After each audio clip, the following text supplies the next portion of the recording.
It was quite exciting. Good morning. Welcome to the 9 o'clock hour. So glad you can make time for us on this Thursday. Yes. It's Friday Eve. It's weekend Eve.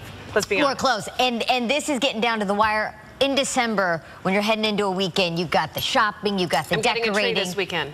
Okay. It's happening. It's happening. Because if it doesn't, then it's the middle of December already. You know what I mean? I hear you. And kind of exciting, we have a live studio audience in here this morning. Students from Notre Dame. That, you know, had a lot of substance to it, and this Fam Bam app is the perfect platform. You know what for else what it we're is, trying to baby? do. Give me a hand. It's called growing up, and it's a beautiful thing. Look at you. You know, Ray J, young man. you know, the thing that concerns me, Ray J, if you're 31, I'm 91. You can catch Ray J on the Ricky Smiley Show, which is Tuesday nights at 9 on TV1. Nice to see you, sir. Thank you, guys. Grandpa Sam so says, have a good day. Thank you, Ray J. Good to see you, and Thank you. best holiday wishes to the family. Yes. Thank you. Happy holidays to everybody. You too, All you right. too. God Still bless. ahead this morning, a family tragedy led one woman to make a drastic decision to safeguard her health. You'd never know it thanks to a groundbreaking new surgery. She and her doctor will both join us. We'll share their story. Plus, the Obama administration taking a firm stand on the so-called fiscal cliff. We'll bring you the latest on that. I love Mike. David. Next Friends, tonight at 11 on KTLA 5. When breast cancer strikes a family, each story is unique, but our next guest has a pretty incredible tale to tell. 2 years ago, Lisa J. Davis lost her 51-year-old sister to ovarian cancer. Last year, Lisa found out she was genetically disposed to not only ovarian cancer, but also breast cancer. That's when Lisa sprang into action. So this is Lisa, closest to us, and her plastic and reconstructive surgeon, Dr. Lisa Cassileth, the double Lisas. Good morning, lady. Lisa, we want to thank you for sharing your story. Absolutely. You decided to take, by some standards, incredibly drastic measures when you found out that you were predisposed to this. Tell us what you did. I had what they call a prophylactic double mastectomy and one-stage reconstruction that Dr. Lisa Cassileth invented.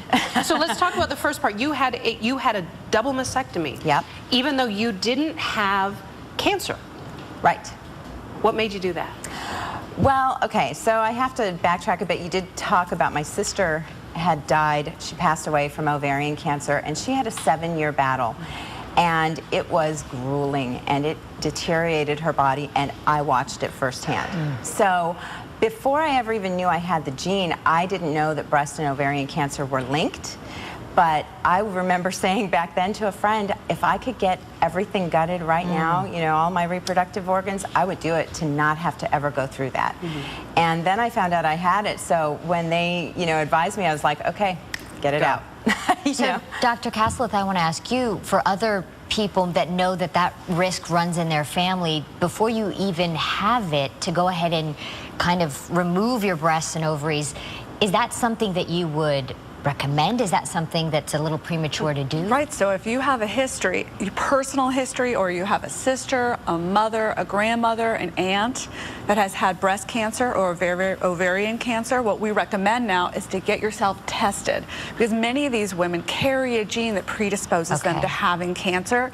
Now, the beauty of it is that if you know you have the gene, then you can never have cancer at all. You can have the potentially dangerous area removed, and then you never have to endure chemotherapy, the other things, potentially dying of cancer, like her sister. That gene is called the BRCA, is that the what BRCA gene, BRCA gene. That you've got it, exactly. And is there a statistical correlation? Would you suggest if you have the gene, you have an X, or is that Exactly. So if you have the gene, you have over your entire lifetime up to an 80% chance of getting breast cancer. Wow. And it's not even run-of-the-mill breast cancer. It's usually a more dangerous type. So then the other part of Lisa's story is what you mentioned, is that I've always wondered why this wasn't just the case. So you go in to have your surgery, you have a mastectomy, but then Dr. Cassileth, you perform a reconstruction during this, well, essentially the same time, same surgery, right? Amazing.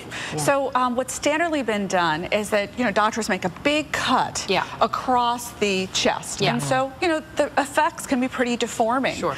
So what we've developed is specifically for these and small breast cancers, it's almost a breast augmentation-like incision. Okay. Take the entire breast tissue out through the small incision, leave the nipple and areola. I say that on television. You absolutely. You're a doctor. You can go there. It's technical. and then place an implant at the same time. So when you wake up from the surgery, you have a complete breast reconstruction, never undergo that deforming potential result. So Lisa, how do you feel now that the surgery's been performed? And I know this is really emotional for women because that's such a part of your body, of who you are as a female. Absolutely. You know, I feel great. I feel so much better. Before the surgery, I felt like I was kind of a ticking time bomb, even though just because you have the gene, doesn't mean 100% of those people get cancer. I felt like I alleviated my risk. That's, you know, when I was at Cedars and they were telling me in the genetics counseling office, they said if you do the drastic measures, you actually decrease your odds, so you're below the regular population. Isn't that so my risk interesting? is lower now than regular population. My goodness, this has been really interesting. We've been following your story for a bit. Lisa J. Davis and Dr. Lisa Cassileth, thank you so much. Lisa, you're a very brave lady, and thank you for sharing your story. Dr. Cassileth, thanks for helping so many women with such a personal and intense battle.